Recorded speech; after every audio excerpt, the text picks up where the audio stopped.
Hi. Oh fuck. I went to Adelaide on the weekend just for a little chill weekend away, and I picked up some books and I just thought I'd do a little haul. So the last book I finished was the Story of a New Name by Elena Ferrante, the second book in the Neapolitan Quartet, and I started reading. I took the first one, My Brilliant Friend, to Europe with me for my holiday in July. I knew I wanted to take that there because I'd heard insane raves about it and everyone was obsessed with it and said it was just incredible. So I knew I wanted to take that with me, and I'm so glad I did because I fell in love with it. So yeah, I read the first one when we were in Italy, and then I finished it as we were on our way to Southampton to board our cruise. And then I started the second one on the cruise, and I only just finished it last week, I think. Love it so much. I love this story. I think I enjoyed the second one a lot more because they were more grown up. But incredible again. So I got the third one, which is Those Who Leave and Those Who Stay, and The Story of the Lost Child, which is the fourth one. And I cannot wait to get into these. And I find myself, I wish I could be one of those people that sees themselves in Leela. But I see myself in Elena a lot. Yeah, just the whole constantly comparing herself to the people around her and her friends is just something I've done my whole life, which, I mean, everyone does, but just something I can never seem to shake. So I do see myself in her a lot, and it's, yeah, kind of jarring, like her thought process and shit, and it's just like, damn, yeah, I feel that.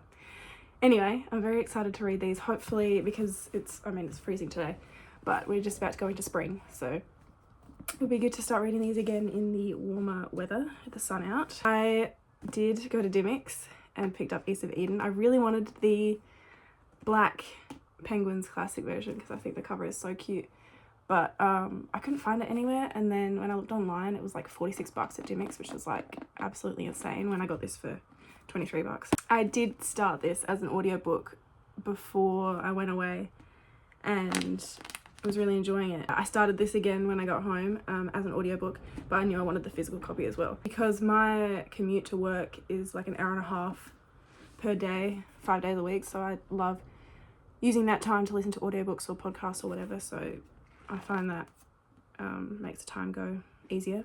Anyway, I'm about 70% of the way through. I'm on chapter 37. I really love this book. It's really good.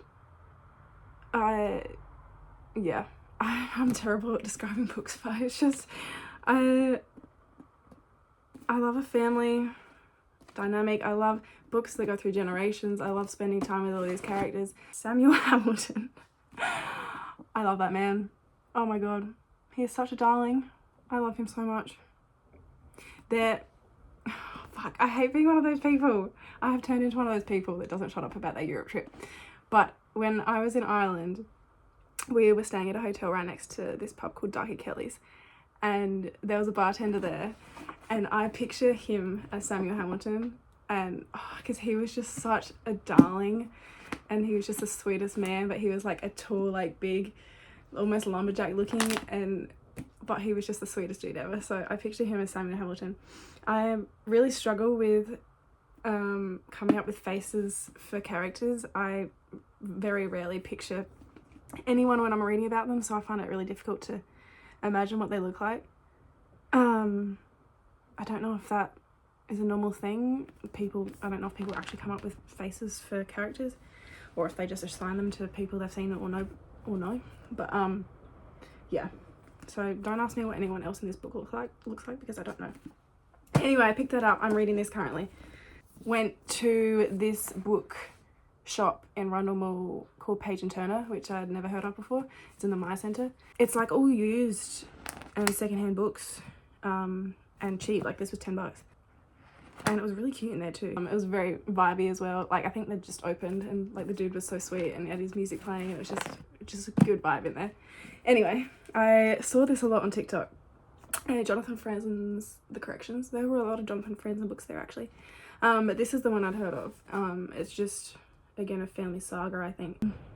And it seems to be over Christmas, which I love anything that's kind of like set over a dinner or like set over Christmas, because just everything comes out then, you know, like I just think of like Seven Fishes episode of The Bear, like just quality television.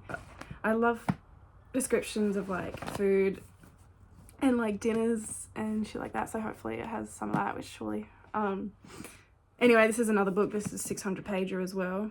If you can't tell, I do enjoy a big book. I just like spending time with the characters. And then the next book I got, next and last, was The Little Friend by Donna Tartt.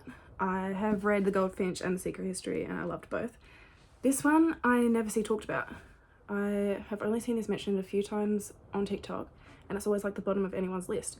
But I did just see, I watched a video by Nathan's Nook on YouTube, and he recently just read this too, and he said the same thing. He'd heard people say that it was like the bottom of the list, but he loved this. I think I could be wrong, but I think he said this was his favourite Donna Tartt. And he was like disappointed that everyone told him it was like shit. So I'm very excited to read this. Love Donna Tartt. I love her storytelling, I love her writing, and again, a big book. This was just over 550 pages, I think. So that's my collection of books that I picked up in Adelaide. I actually don't know which will be my next read. This is all my new additions to my bookshelf. I still have a lot on my bookshelf that I have not read, and I need to not continue to buy more books. I don't actually know what will be my next read. I don't know if it'll be any of these, or if I want to read something maybe smaller and I don't know, more fun, like Housemates by I don't know who, and The Guest by Emma Cline have been on my list, because again, it is getting into hotter weather here, so I might want to read something smaller, but I don't have physical copies of those. I just have them downloaded on my phone. But we'll see. East of Eden I'll definitely finish this week, maybe this weekend. But that's the end of my haul. I don't know how to talk about books, but I just thought I would share my haul, and that I'm very excited to get to these, and that's it. That's my little book collection. Yeah, adios.